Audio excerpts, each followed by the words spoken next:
Welcome to Divine Interventions. I am Michelle Wadley, and my partner is Catherine Duca. We are here to marry psychological understanding with spiritual sensibilities, helping you to see the world through a filter of love and acceptance.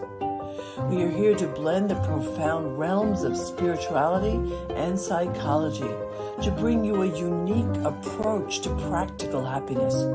Because we know that in the midst of life's challenges and struggles, you can find peace, joy, and fulfillment by harnessing the divine within and the power of the mind. It is our intention that each show will be a journey into the heart of what it means to be happy in a distracted world, a world that can often seem to be upside down. We'll share practices, insights, and actionable strategies to create a sense of peace and calm in your life so you too can discover the joy that lives within. If you're ready to become the architect of your own life, join us weekly as we travel together to the place within where love resides.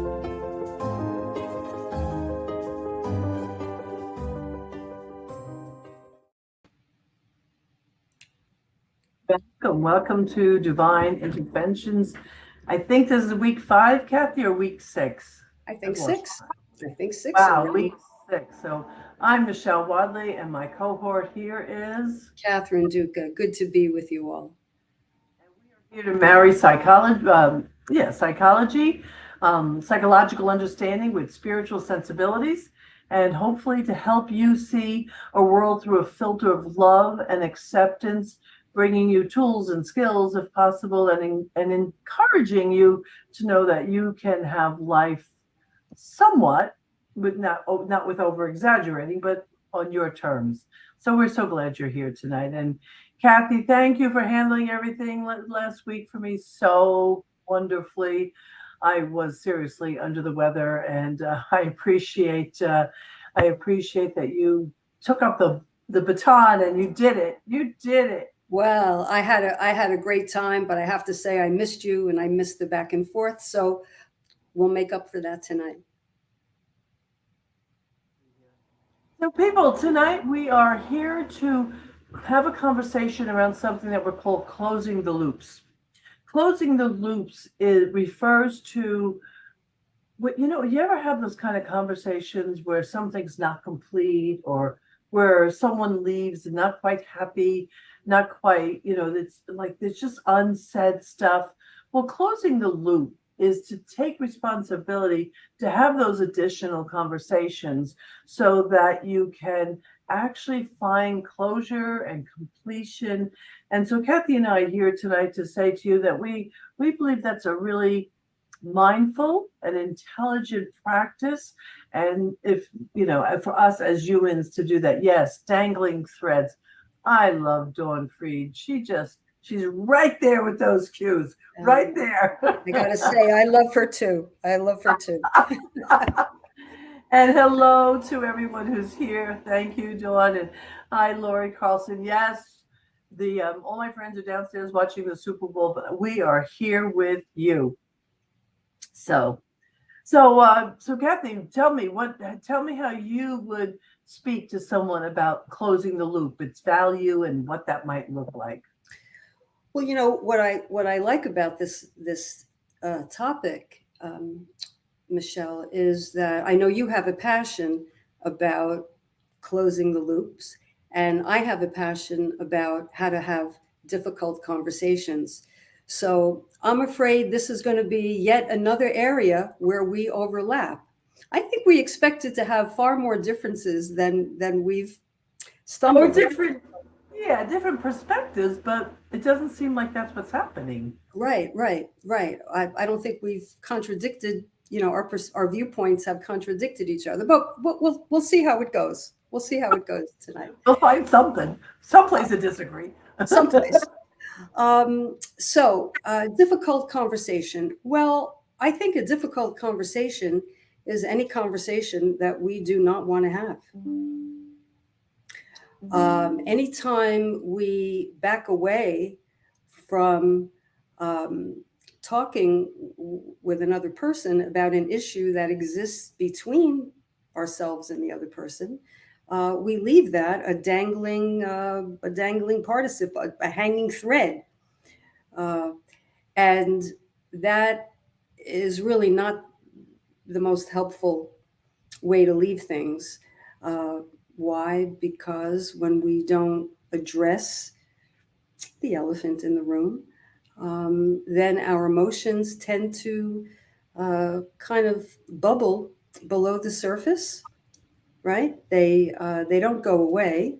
It can make us irritable and judgy. And I think probably the biggest consequence is that it can really create distance between ourselves and the other person. Yeah, yeah. So a difficult conversation is any conversation we don't want to have, where the outcome is uncertain, the emotions are high, and discomfort exists. I guess when I started, because this was a workshop that I had put together, and what for me, what that it actually grew out of, excuse me, grew out of my forgiveness work, all the forgiveness work I do, because what I found was that people leave things unsaid, and they leave little hurts on the table, and they leave little things that are just not communicated and just not complete. It's about not non-completion, and it doesn't. And sometimes it doesn't have to be a big deal, but it's funny. You called it dangling participles. That's what I always like to call it. With my friends who are English majors, they hate. Yeah, they don't like that. Use that term. They don't like that, but I really like that term. But Dawn is right. It's a dangling thread. But what happens is you leave these things unsaid and incomplete. I find that there's a toxic buildup. Yeah, and Bashi's saying residue. There's a residue, there's a toxic buildup that doesn't seem like much of a big deal in the moment, but then all of a sudden, down the road, you wonder why you're not really talking to someone, or you wonder why you might be avoiding a person.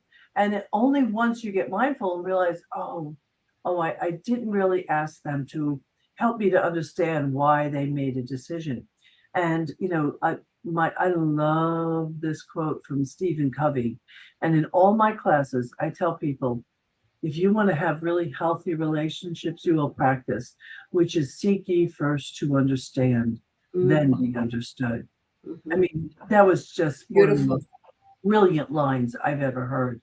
Because when we put ourselves in that position where I want to really understand, what is your motivation? What is causing the upset? What's causing the upset between us? What has you avoiding, or what has you not speaking your mind? And when we finally have that conversation, it's like an electric wire, with all the plastic around it, and sometimes the wire or the coating gets cut off, and then what happens is it misfires. Well, but we close the loop, we complete the circuits. And I find that when we complete the circuits, there's an exhale that happens. Yeah. What Michelle, yeah, in your experience, in your classes and working with forgiveness and the shadow, what would you say is the main reason or main reasons why many of us don't, or we're so hesitant to engage in a difficult conversation? Now you're being polite by asking me that question, but people are afraid. Where did Kathy go? Did I go somewhere? Yeah. People, you all of a sudden I didn't see you on the screen. People are afraid. We're afraid of being hurt. We're afraid that if even for those people who want to take responsibility, the unknowns are frightening us, or we don't want to hurt someone else, because I always go back to the addictions to being nice and the addictions to being liked. We had a great conversation in my shadow class the other night, and one of my students was speaking about how so much she is so addicted to being nice that, everybody calls her, oh, she's so nice, she's so nice. But then what happens is she has this resentment that's built up. And so that's just another way. So we're addicted to getting acceptance outside of ourselves, which causes us to be inauthentic. And then it causes me not to say what maybe I really needed you to hear. So Mm. instead of speaking directly, yeah, it does make things worse. And instead of speaking to you directly, I speak around the subject, right? I don't come out straight. Yes, When yes. I don't come out straight, we leave things out that need to be said. It's almost like my heart and your heart has to complete a signal. You know what I mean? Mm. So if we share an intimate moment and just say we just have an honest sharing, well, it's like we can relax into that. However, yeah, when it comes out sideways, then we're really not dealing with what we think we're dealing with, Yeah, yeah, that's right. right? Mm. I think one of the things that happens there is as Bashi says, we're afraid that bringing up the issue might make things worse, and so we give into that and we skirt around or we detach or just plain old avoid. But the issue doesn't go away. And there's well, I'm looking for something to make a note. Um, the one thing too is that when I lost it. Shoot, I lost. You keep going for a second because I lost it. I was trying to make sure I was listening, and Oh, because I was listening, I lost my own thought. yeah, well, in the hesitation, because we're afraid we might make things worse, I think one of the worst is that we might get rejected. The other person might feel angry toward us. And if they feel angry toward us, we might feel that the relationship is then in jeopardy. We might lose the relationship, and or the rejection just feels so, the possible rejection feels so awful that we tell ourselves, well, if I ignore it, maybe it'll just go away, which of course does not happen. I find with my clients that I think rejection is probably one of the strongest motivations for not talking about um, the dangling threads, Well, rejection. And so then rejection, we put a mask on, right? A mask of all's well, all's good, I'm fine, no problem, keep it rolling. rejection, and would you say? I mean, humiliation also. I mean, humiliation is a big motivator. Unfortunately, it's a motivator. It's a motivator that causes a lot of upset. And I don't remember where I read this, but humiliation is actually the number one cause for violence. Can you imagine that? Humiliation.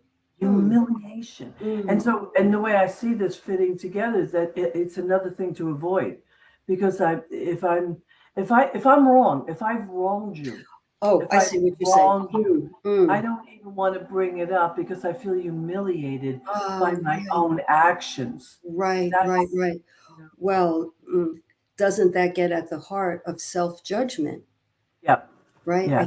I can't bear the thought that you think I've done something wrong because it's just humiliating. It's embarrassing. It makes me feel too small. So I just have to, shoo the whole thing away.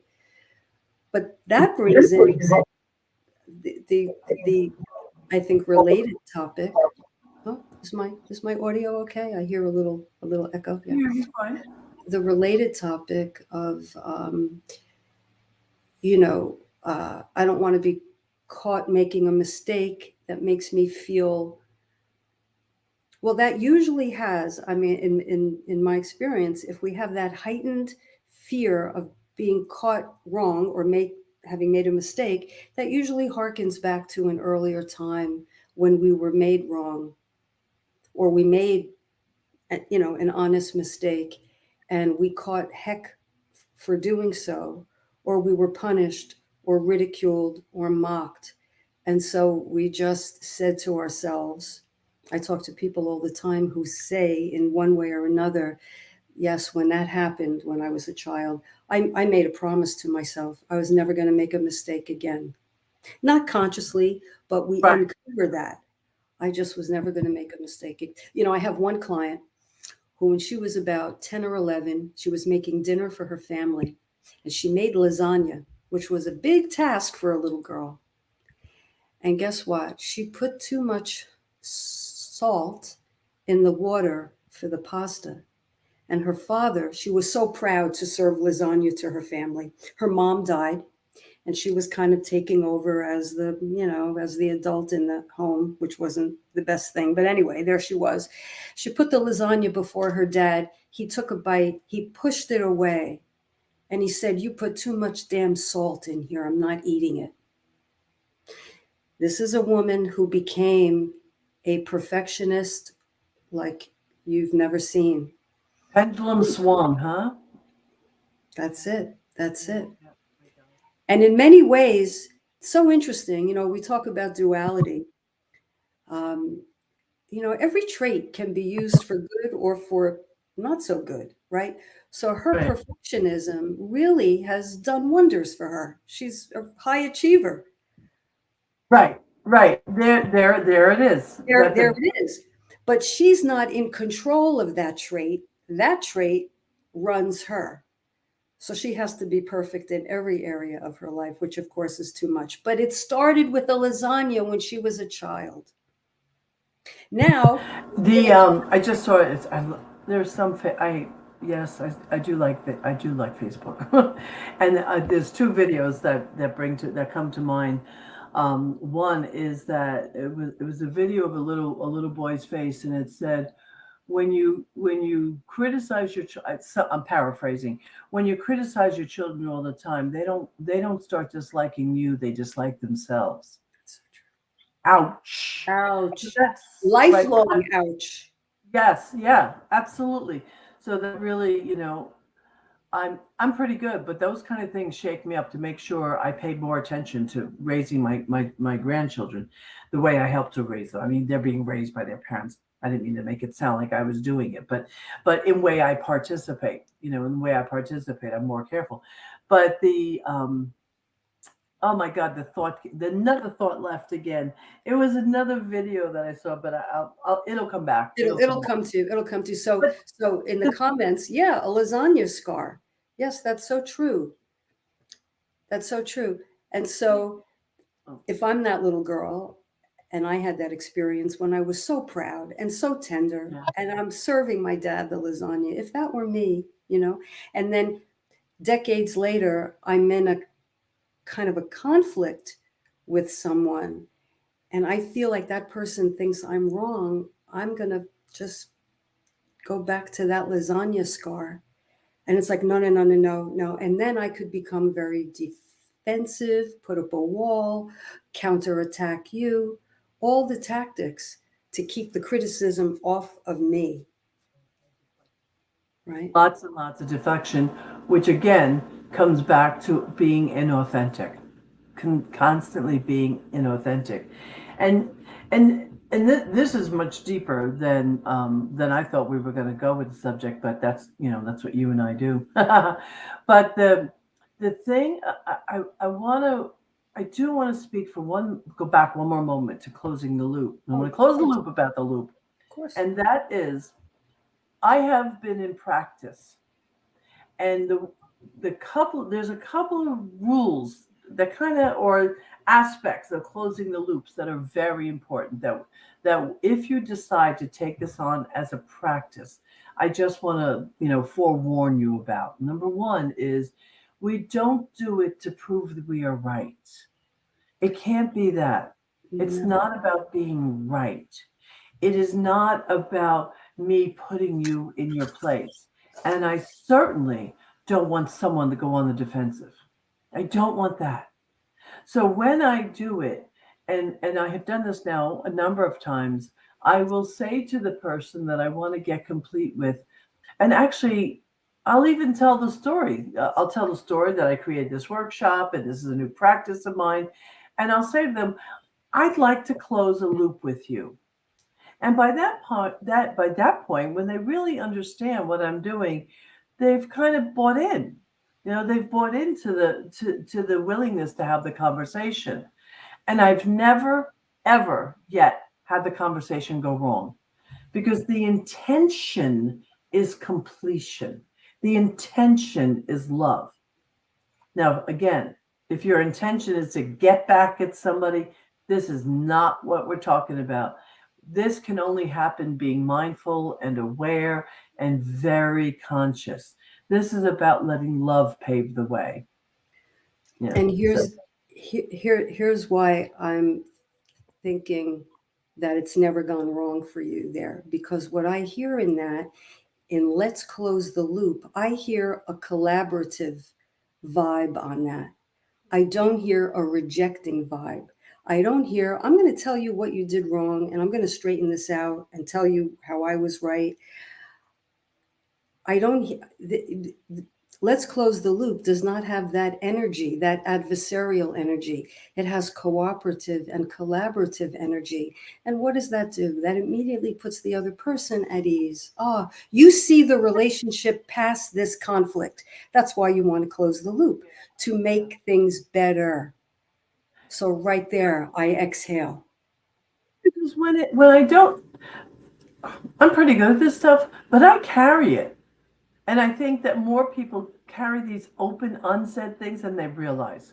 So, for example, right now there's an individual who I'm about to email within the next couple of days, and who had committed to doing something to me. She had committed to doing something and didn't do it and didn't communicate with me. So I can be upset, and I could be righteous, and I could say to her, what the hell you thinking? Why, what's up? But really what I want to say is, listen, I just want to complete this. This is what I noticed. This didn't happen. What do you want me to know about that? What would you like me to know about that? And this gives this person an opportunity to say either oops, or I forgot, or I changed my mind. But all of it will be with the two of us, like in a huddle together, not me saying, because I don't want to be that person. I don't want to leave the wounded behind me wherever I go. And when we're unconscious, we often do that. We leave the walking wounded, leaving behind, walking behind us. Yeah, that's so important. That's so important. And I think it's so, tell me if you agree with this, Michelle. I think it's so easy to expect the other person is gonna make it easier. They're gonna make the first move toward a reconciliation or clarification. And I don't know, I think that it's always my responsibility. Not in the way that I think I take more than my share, but if there's discord, my tendency, I try, I may not always succeed. I'm not going to wait for the other individual to necessarily bring it up. I want to create the pathway for greater understanding. In other words, if I don't like something, I'm going to take it upon myself to try to make it better in this collaborative way. And a word that we didn't use, I think this was one of the words that kept running out of my mind before, is that it's about managing. It's also about me consciously managing my expectations. And I think sometimes, I think that's a big missing in today's, I think in general, we don't have good communication skills. We just don't. We don't have good communication skills. So what happens is I might say to you, hey, Kathy, let's go to the park. And in the middle of me saying to you, let's go to the park, I'm thinking about the Grover Cleveland Park in Caldwell. You might be thinking about Central Park, because so often we leave these gigantic gaps in our conversations. But if I speak clearly and then I say to you, I'd like to meet you to go for a walk at Grover. By the way, listeners, it's a park that's near Kathy's house. you know, and I say, you want to meet at 12 o'clock so we could do a couple loops around the lake. Now you have clear things to either agree with or disagree with. But we don't do that. We leave gaping holes. And then we make stories up about those holes, right? You find that Oh, people that's just right. Oh, that's the people make shit up. That's right. I'm just gonna say it. We make it up.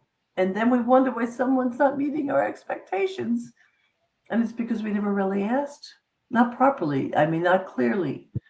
And it's a recipe for hurting.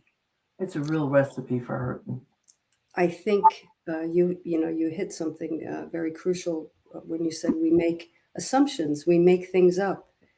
I mean, we're all so very good at that, aren't we? I mean, I know I am, and I have to constantly catch myself when there are gaps, because we're always trying to understand things, and when there are gaps in communication, our tendency is to fill in the gap with what we think. Right. So then, Right. right, and so we have this story along with the expectation of how things should go. Because basically, we think everybody's like us. If we have a thought, we kind of just assume other people have kind of similar way of thinking.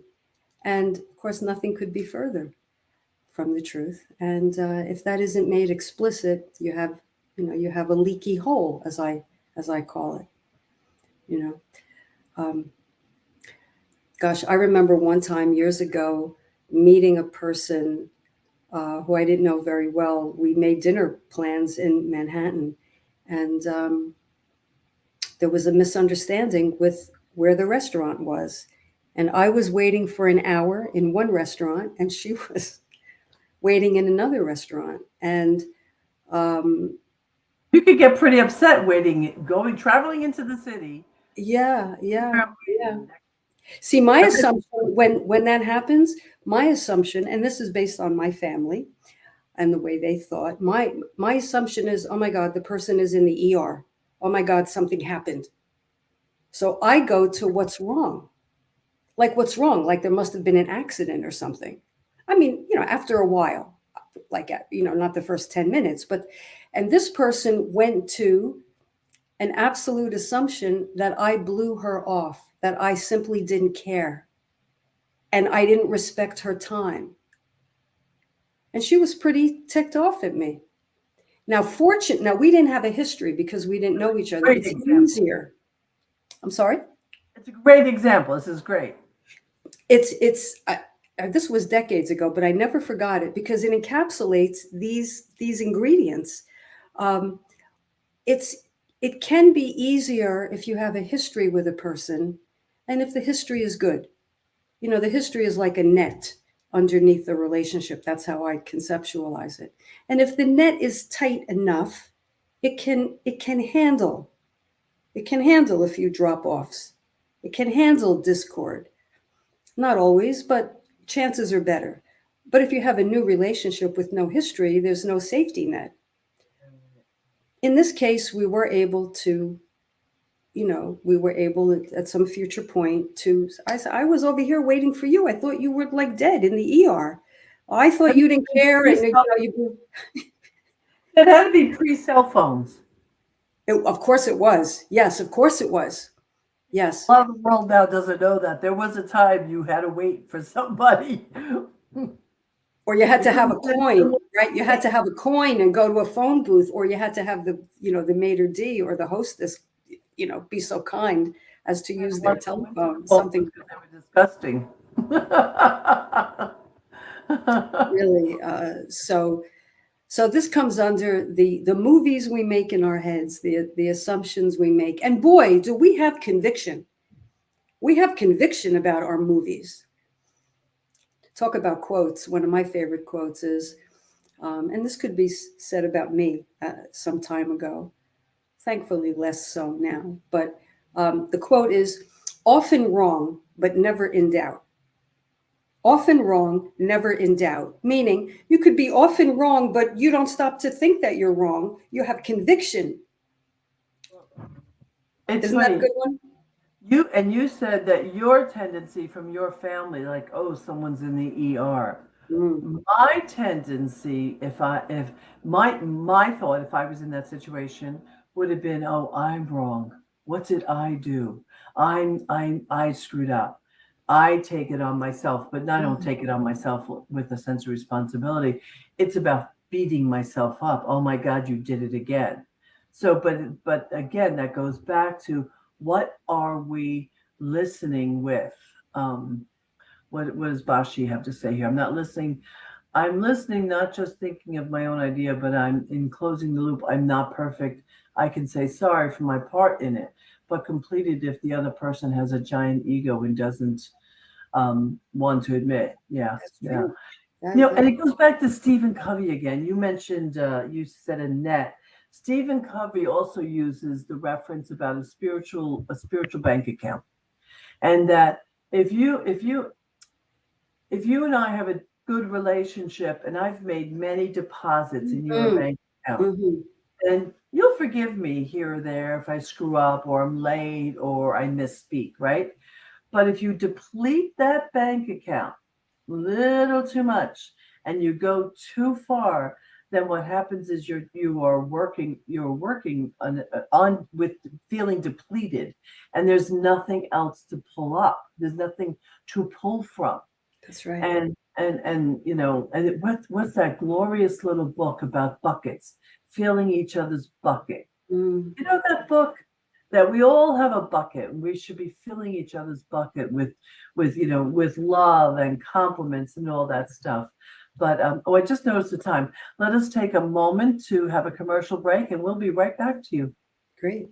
Watch me change when you change the way you look at things. The things you look at change when you change the way you look at things. The things you look at change when you change the way you look at things.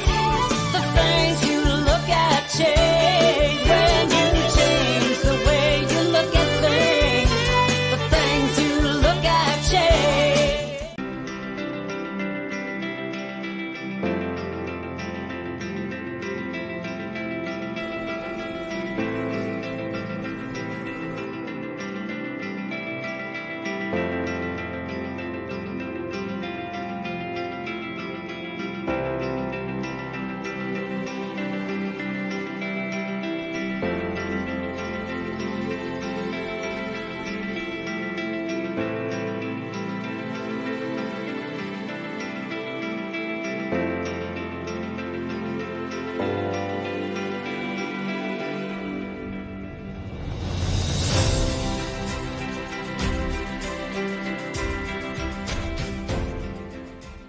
Please help us say thank you to our organizational sponsors, including the Hefferland Foundation, Affiliated New Thought Network, International New Thought Alliance, Science of Mind Archives and Library Foundation, Center for Spiritual Living Denver, Center for Spiritual Living Midtown, New Thought Philadelphia, Planned Happiness Institute, Summit Center for Spiritual Living, One Heart Retreats, Center for Spiritual Living on the Lake, Unity Kitchener, Unity Spiritual Center Ottawa, Om Center for Spiritual Living, Satya Center, Begin Within Ministries, Center for Spiritual Living North Jersey, Unity of Savannah, and the Center for Spiritual Living Seattle,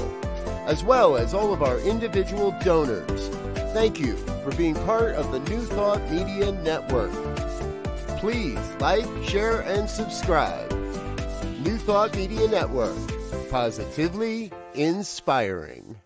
Welcome to Divine Interventions. I am Michelle Wadley, and my partner is Catherine Duca. We are here to marry psychological understanding with spiritual sensibilities, helping you to see the world through a filter of love and acceptance.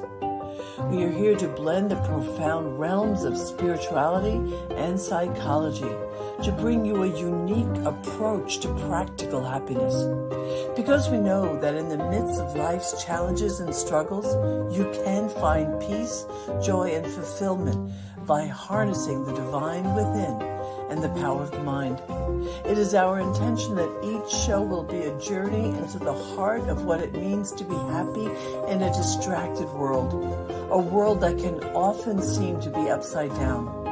We'll share practices, insights, and actionable strategies to create a sense of peace and calm in your life so you too can discover the joy that lives within. If you're ready to become the architect of your own life, join us weekly as we travel together to the place within where love resides.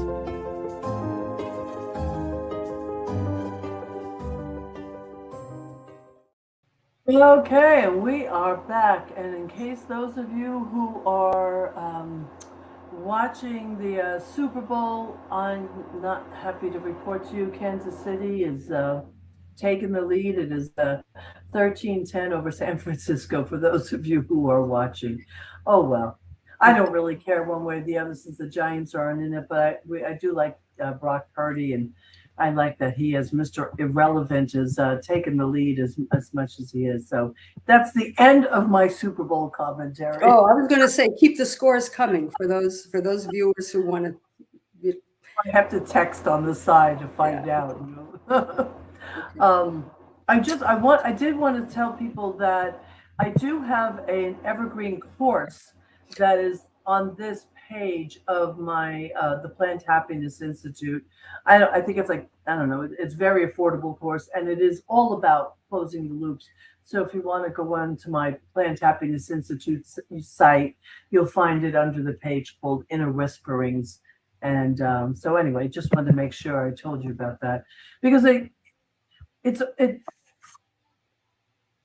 I know that God, Kathy, we have to find something to not agree with, but I know you're going to agree that for me, I think we have to value every relationship. I think we have to see every relationship as something that matters, because it's too easy. It's too easy to be disconnected, and it's too easy to I don't know, to have relationships break, to have them break. And so, for the work that both you do and that I do, it's about not letting those relationships break. And it's important. Yes, and not only that, relationships don't take care of themselves. Yeah. They have to be tended. Partnerships, marriages, commitments, business partnerships, friendships, they don't grow by themselves. They have to be, they have to be nurtured, and they have to be, or they can be lived in an atmosphere of respect. I think this is what you're getting at: mutual respect and curiosity. I think the cure, we were talking before about making assumptions and the movies in our head. If we can just make the commitment to ourselves to be curious. This is the information I think I know. I think I know that other person is, I think we had dinner plans to meet in a restaurant in New York. That's what I know, but I don't know why she isn't here. I wonder why. And if we can live in the wonder long enough to ask, and as always, we want to leave our viewers with some practical tools and strategies for how to navigate tough conversations, and language for how to close the loop. So we're going to do that by the time we close today. But I think it begins with a curious mindset. Here's what I don't know. What, as you said before, what do I need to know? Help me understand what's missing. what more is there to this particular story? How close or how far apart are we on X topic? Right? So, Yeah, yeah. I don't want to lose a couple things. You're right, absolutely. And the other language that comes to me is question in curiosity, right? And curiosity is a cure for judgmentalism, of course. And it's so fair to say to someone, am I confused, or did I get that wrong? Did we say something I'm not remembering? Did we agree on something I'm not remembering? Or what did you think we were supposed to do? And just every time you do it, it's about seek ye first to understand, then be understood. Because someone might say something to you about, I was having a really rough day. I had a fight with my husband, my wife, my partner, whoever it is, and I couldn't get myself together. And you would go, oh, Yeah. right? Your heart would open. I might have empathy instead Yes, of right. anything else, right? Irritation, anger, judgment, right? Oh, wow. Oh, that's a bummer. I'm sorry that happened to you. Okay. It's like when somebody's driving, and you know what? I have been the most patient Jersey driver for years, and it's weird. As I'm about to say this, I'm talking out of both sides of my mouth because recently I found myself being a little less patient than usual. But someone's driving erratically or slow or something, and you're like, "What the hell is wrong with this person?" Well, maybe I know this is a cliche, but maybe they just came from the hospital. I think Maybe about they that just all the lost. time. Maybe they just lost somebody. Like giving, and I love it. I got this from Mark Anthony Lord. It's sometimes just a call for a little extra grace. Some people just need a little extra grace, a little patience, a little love, a little compassion, a little understanding. It changes everything, right? It changes everything. It What would does. you tell our listeners to do? Well, I think before entering a difficult conversation or attempting to close the loop, I think we have to check in with ourselves. I think that's always helpful. Okay, am I making an assumption? Do I think I know the whole story? I probably don't. So let me remember to ask and let me be open to the response. Number one. And number 1A, I would say, be willing if you can to look at, and I think Belshi mentioned it earlier, uh, your contribution. So when I'm having a difficult conversation or trying to close the loop, I'm asking myself, what was my contribution? Was my contribution, doesn't matter if it was even 5%, what was my 5? And was my contribution, I avoided bringing this up until now? Because avoidance is not neutral. Avoidance is contributing to the distance. So did I do that? Did I let this run on a little too long before I brought it up? Because if so, I'm going to open the conversation with, listen, maybe I should have raised this earlier, and I'm sorry I didn't. But this has been on my mind or been on my heart, and I just want to check it out with you so that we can close the loop or make things better between us or clear the air. Boom, you put your intention out right away, right? Because so, and the next thing I'll say, or I'll suggest someone say is, if I may, let me tell you how our last conversation. Let me tell you how that landed with me, and I want to know how it landed with you. Let me tell you what I heard, and then I want to hear what you heard. Okay, because maybe I heard it through my own, lasagna filter of I was bad. Take away the maybe. We hear through our filters. Take away the maybe. Right. But by the time the thing lands, it's gone through all the past experiences. Years ago, and I do not remember the name of this book, and I hate bringing up books I don't remember the name of. But I was taking my son. We were looking at colleges, and we were on the road one day. We like to listen to recorded books, and we borrowed this book, and the name was something like "How to Talk to Anybody at Any Time, Anywhere." Mhm. And this book, it was a great little book, and it spoke about I'll never forget a couple of the lessons, and the main lesson though is that there is a sweet spot of when to talk to someone. For example, if you get on an elevator, there's other people there. That is the exact moment to say, "Hi, how are you?" or "You having a nice day." But if you wait a solid, even 5 seconds, 10 seconds, there becomes this discomfort. It's discomfort, and it doesn't. Oh, you know that book, Bashi. It was a great little book, and so there's a right time, and your body will know it. See, there's a body wisdom that comes in here for me to want to communicate with you, because, like I said to you before, I want our hearts to connect, because then we have a complete circuit. Um, yeah, it's just to not delay, or to recognize when the timing is right, and we each have that inner wisdom. We all have that inner wisdom, which is Yes. something to pay Yes. attention to. Yeah, and I think along with that is timing is important. I mean, your body will let you know when you're ready, right? But don't bring it up on a touchy subject. Don't bring it up on the run. Don't bring it up when you Right. can't give it the time it deserves.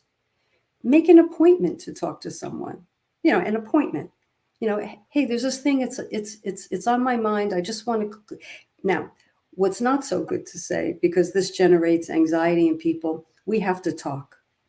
We have to talk. Oh my God, that's the ominous, we have to talk. That's the number one argument starter between couples. But I think in general, we have to talk, just the energy about that.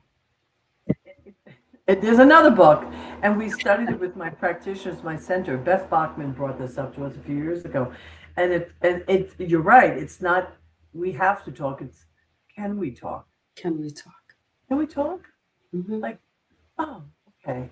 That's an invitation, right? That's an invitation, right? Right. That's softer and gentler, and and it does. Again, I want to just remind us. You want to have the intention clear before you even start opening this door. You want to have Your the intention. intention, your motivation, you want to be as clear as you can about that. Right? Yeah, because since I've been practicing it, I want to just tell you listeners, it really works, and it works to help you manage your expectations, or helps to clear up those conversations and expectations. It really is a beautiful thing. It really is. And if we all could practice it more and more and more, just leaving those unsaid things, but getting back and saying them. What a beautiful thing. What a beautiful practice. And I think most of the time, it goes well. And it even brings people closer. It makes that underlying net in the relationship tighter, and the bond is stronger. However, I don't want to miss the opportunity to also include that sometimes, and I think someone mentioned it, Abashi mentioned it earlier. Sometimes people, for whatever reason, either they stand by their conviction that they were correct, and okay, maybe they were, because it doesn't have to come down to right or wrong. It can come down to, oh, that's just not what I expected, or that's not what I needed. But sometimes it doesn't fly. Sometimes it doesn't turn out well. Sometimes, and this is the hard, painful truth, it can cost the relationship.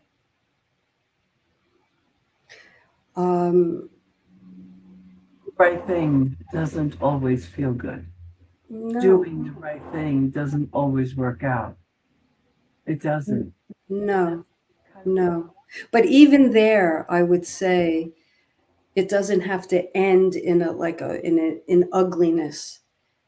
It can be not just we agree to disagree, because it might be even stronger, but it could be, okay, I guess this gap right now is just too wide for us. It would have been nice if a lot more of the world was practicing that during COVID. Wow. That was a serious test of the things where Oh boy. we were I mean, extreme polar opposites. Wow. It just, yeah.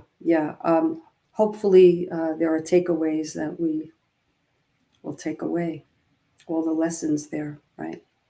And the one thing I want to say too, one of my favorite things, being someone who is as a minister, whether I'm practicing now or not, and a practitioner, which I'll always be a practitioner.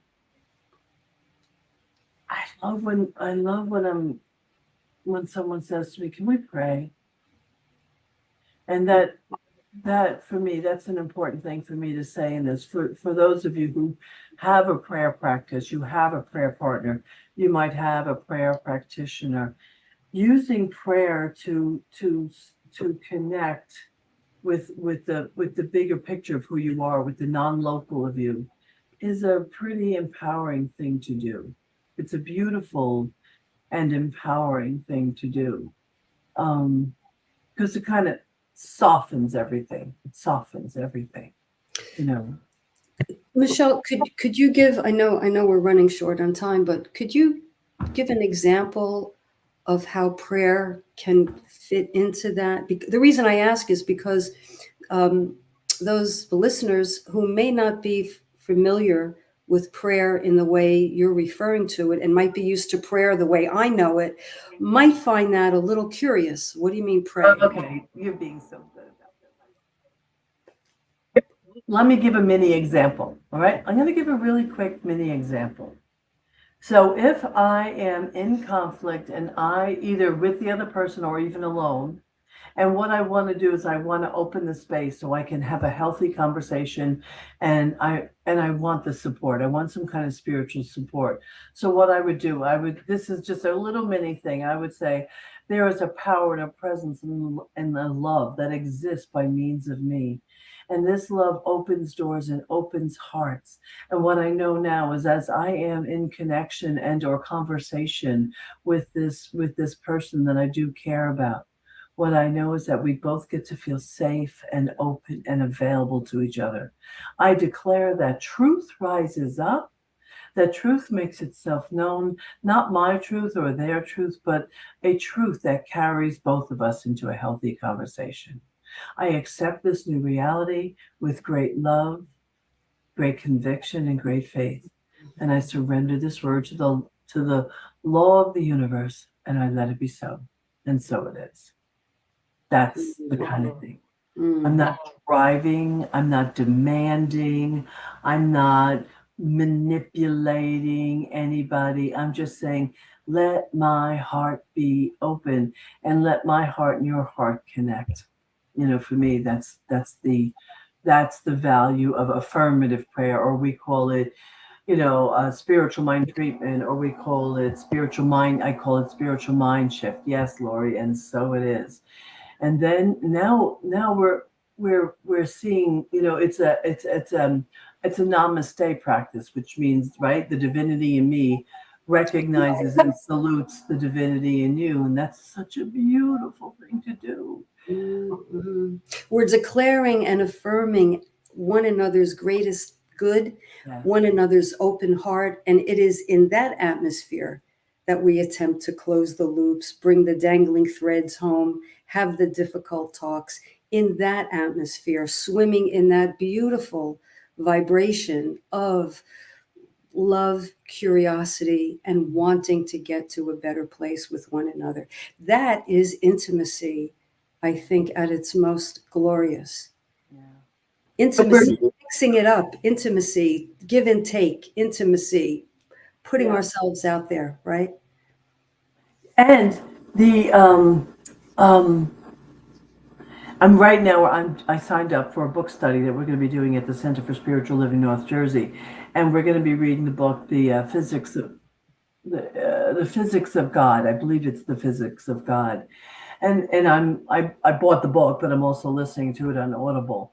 And he goes into the the quantum explanation that says, when I look at you and I look into your eyes and I look for that perfection and I look for the place of love and I look for you as whole, what happens is it draws that out from you. Now, I've always known this intuitively, I've always believed it, and I've always worked from that place. But now you've got quantum mechanics and quantum scientists saying it's not just some highfalutin spiritual a mumbo jumbo. It's science. Science. Science is finally catching up and Yes, explaining what yes. many have known in their You is heart. your state of perfection. If I look at you like, oh, poor Kathy, you're going to, it adds to that. So in this conversations that we're having, and what I think we're asking our listeners to do is to see the best in yourself and in another. But it has to go both ways. It has to be here and there, here and there. Well, if it's And not here, I don't think it can really go there. This is true. Right, right. So I think this week for our listeners, and I'm going to do this too, ask for grace if you need it. Ask for it and extend it to others. Right? Because if, Lord knows, the world needs all the grace we can give it right now. It's not going to happen by itself. We can't wait for other people to get on the grace train. The grace train starts right here. I first became a minister. This is so funny. And I was leaving my home church to start my own place. I had told my students I never got the sign made. I never got it made. But I had always sworn that I was going to have a sign above my office door that says, I reserve the right to be wrong. I reserve the right to be wrong. Because if I don't think I'm going to be wrong, if you don't think at some point I'm going to be wrong. I mean, in the welcoming ceremonies we used to do, I would say to the new members, I always said this, at some point, I will piss you off. We're human. Let's acknowledge our humanity, but let's do it from a higher place with, as we keep saying, with compassion and empathy. I mean, what a beautiful thing. That's right. That's right. And the last thing I want to say about that is sometimes it's good to be wrong. Like, it's better to be wrong. My friend in the restaurant who thought I was blowing her off, it's good that she was wrong. I wasn't blowing her off. I cared enough about. So sometimes being wrong is like, oh, that's the place you want to be. Yeah. I was wrong about how you were judging me. Oh, you weren't judging me. And here's the explanation. And now you understand. So it's okay to be wrong. It's human to be wrong. And sometimes it's good to be wrong.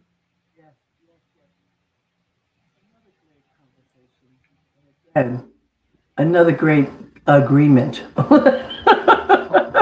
At some point, well, I think tonight the only thing we touched on that might have been a little bit different is, I will always use prayer or spiritual mind treatment in my approach to things, but it's still that's not contrary to what you do. It's just a little. It's another way in, I think. Yeah, it's another way in. So, oh, you feeling complete? I do. For this hour, can't wait for the next one. Thanks to our listeners. Yeah, we thank you for being here, especially for those of you who join in and you leave remarks and comments. We love bouncing off of what you have to say, and we really do encourage you to ask questions and to participate. And to our engineer in the back of the studio, to Reverend Michael Mangus, we appreciate you taking care of us tonight. And thank you to New Thought Media Network and Robert Brzezinski. We thank all of you for making this possible and for being here with us each Sunday night at 9 o'clock. We will be back. We will. Thank We you for will. being here. Take care, everybody. Namaste. Namaste and good night.